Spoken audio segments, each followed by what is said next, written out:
சரி வாங்க நம்ம போவோம். கொடக்ஸில் நேற்று விட்டு மாட்டிங்கல்ல, இன்றைக்கி எடுப்போம். ஒயிட் கலர் சார்ட்டில் இருக்குது, பிளாக்காக மாற்றி விடுவோம். ஓகே, இது பேடில் நான் வீடியோ ரெக்கார்ட் பண்ணுறேன். மவுஸ் வச்சுருக்கேன், அதனால் உங்களுக்கு அப்படியே தெரியும்.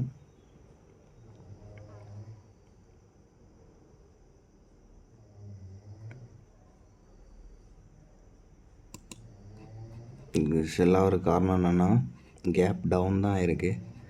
ஆனால் ப்ரீவியஸாக இந்த ஒரு லைன் இருக்கு பாருங்க, அந்த லைனை பிரேக் பண்ணி கீழே வந்திருக்கு. ஓகே, கேப் டவுன் ஆகுனா கேப் அப்பு தான் ஆகும். அதை பேஸ் பண்ணி ஒரு ட்ரேட் எடுத்தாச்சு. பை சைடு டாலர் மாற்றிருக்கணும், $13 குறைச்சி வச்சுருக்கேன். சரி, அடுத்த ட்ரேட் நம்ம எடுத்துக்கிடவும் மாட்டிங்கல்ல.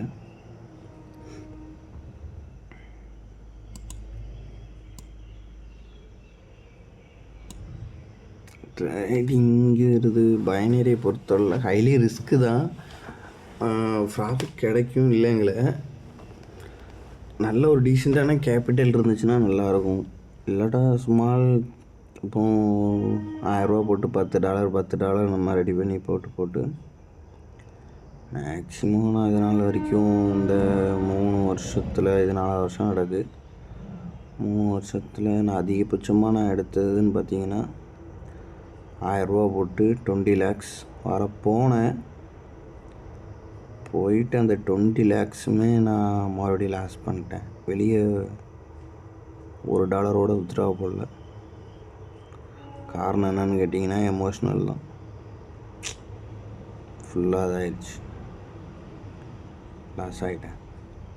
அதுக்கப்புறம் அகெயின் 50,000 டெபாசிட் பண்ணேன், 10,000 டெபாசிட் பண்ணேன். இந்த மாதிரி நிறைய தடவை இப்போ பார்த்தாலும் ஒரு 5 லட்ச ரூபா மேலே டெபாசிட் பண்ணியிருப்பேன்னு நினைக்கிறேன். என்னால் அதுக்கப்புறம் எடுக்கவே முடியல. எடுக்க முடியலன்னா காரணம் என்ன, எல்லாம் தெரியும், பொறுமை இல்லாத காரணம். அதுக்கு தான் டெமோ அக்கௌண்ட்டில் சும்மா கடந்து அப்படியே பார்த்துக்கிட்டு வச்சுட்டு, டெமோ அக்கௌண்ட்டில் நம்ம பழகும் போதே ஒரு கிளிக் பண்ணி பழகணும். இங்கே மல்டிப்புள் கிளிக் பண்ணி அதே தான் லைவ் அக்கௌண்ட்டில் வரும். சொல்லிட்டேன், டெமோ அக்கௌண்ட்டுன்னு பார்த்து என்றைக்குமே ட்ரேட் எடுக்காங்க. லைவ் அக்கௌண்ட்டை ஒரிஜினல் பணமாக நினச்சி ட்ரேட் எடுத்தால் மட்டும்தான் நமக்கு ப்ராஃபிட்டாக இருக்க முடியும்.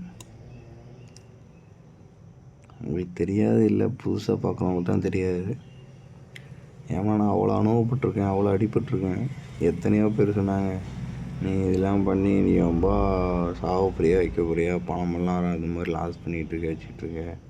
நம்ம வீடு ஒன்றும் அந்தளவுக்கு பெரிய ரிச்லாம் கிடையாதுங்க. நம்ம மாடு தான் வச்சுருக்கோம், ஒரு 3 மாடு கிடக்கு. அதை வச்சு தான் கதை ஓடுதேன். எங்கள் அம்மாவோட சேவிங்ஸ் 5 lakhsமே நான் காலி பண்ணிட்டேன்.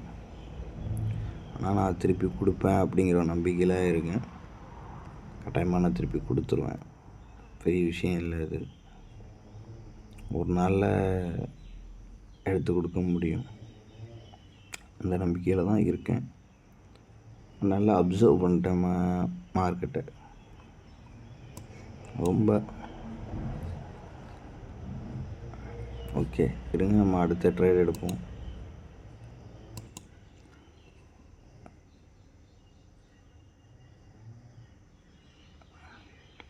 நம்ம அதில் செல்லை எடுத்துருக்கணும். நான் லேட் ஆகிடுச்சு, கொஞ்சம் மேலே போட்டோம். ஓகே, இந்த இடத்துல வச்சு கரெக்டாக செல் எடுத்துருக்கேன். செல் எடுத்துக்கு காரணம் என்னன்னு கேட்டிங்கன்னா, நான் உங்களுக்கு கரெக்டாக ஒரு கோடு போட்டு காமிக்கிறேன். லைன் வச்சுருக்கேன்னா அந்த லைனில் பாருங்கள், ப்ரீவியஸாக அந்த இடத்துல ஒரு சப்போர்ட் இருக்குது. கரெக்டாக மார்க்கெட் மேலேருந்து கீழே செல்லாகி இங்கேருந்து ஒரு சப்போர்ட் பையர் கடைசி செகண்ட்ஸில் அது முடிஞ்சோடனே அப்புறம் அடுத்து என்ன ஆகும், அது ஸ்ட்ராங்கான லெவலாக இருந்துச்சுன்னா செல்லர் தானே வருவாங்க. அதை பேஸ் பண்ணி செல் பண்ணியிருக்கேன். பார்க்கலாம், $7 வச்சு $13 போட்டு $25 கிடைக்க போகுது நமக்கு. ஓகே, அதுவும் நமக்கு ப்ராஃபிட்டாக கிடச்சிருச்சு. ஓகே, அடுத்த வீடியோவில் பார்ப்போம். பாய். சப்ஸ்கிரைப் பண்ணால் கொஞ்சம் நல்லாயிருக்கும். ஓகே, சரி. ஆனால் உங்களுக்கு அடுத்து ஒரே ஒரு ட்ரேட் மட்டும் எடுத்துகிட்டு போகிறேன்.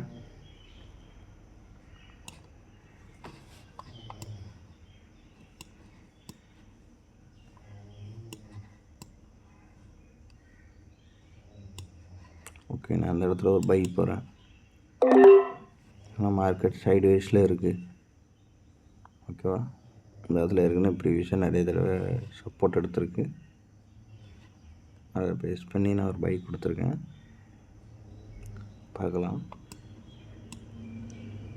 நமக்கு இந்த ட்ரேடு வின் ஆகுமா லாஸ் ஆகுமான்னு. லாஸோ ப்ராஃபிட்டோ, இது வந்து எனக்கு லாஸ்ட்டு ட்ரேடு டுடே.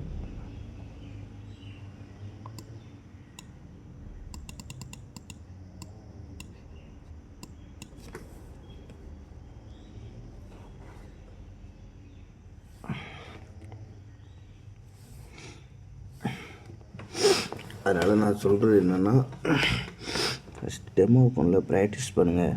ரொம்பலாம் யாரும் ஒன்றும் இல்லை. முன்ன என்ன நடந்தது உங்களுக்கு அதில் இல்லை, இதிலே உங்களுக்கு இருந்துக்கிட்டு இருக்கும்போது, சார்ட்லேயே இருக்கும்போது உங்களுக்கு வந்து சரியான ஒரு அனலைசிஸு, ஒரு என்ன சொல்ல, அடுத்தடுத்த மூமெண்ட் என்னங்கிறது உங்களுக்கு தெரிய ஆரம்பிச்சிடும். ரொம்ப பெரிய கஷ்டம்லாம் கிடையாது. எமோஷ்னலை மட்டும் நீங்கள் கண்ட்ரோல் பண்ணாலே, எல்லோரும் சொல்லுவாங்க எமோஷ்னல்னு. ஃபஸ்ட்டு பார்க்கவங்களுக்கு தெரியாது. உள்ளே வந்து இறங்கி பார்த்து அந்த ட்ரேடை எக்ஸிக்யூட் பண்ணும்போது தான் அது ரியலான இது இருக்குது. புரியுதுங்களா? இப்போ $25 போட்டோம்னா எனக்கு $45-48 கிடச்சிருந்துருக்கும். மார்ட்டிங்கள் சரியாக எடுத்து போகணும். ஓகே, போதும். பார்க்கலாம் அடுத்த மார்ட்டிங்களில். பாய்.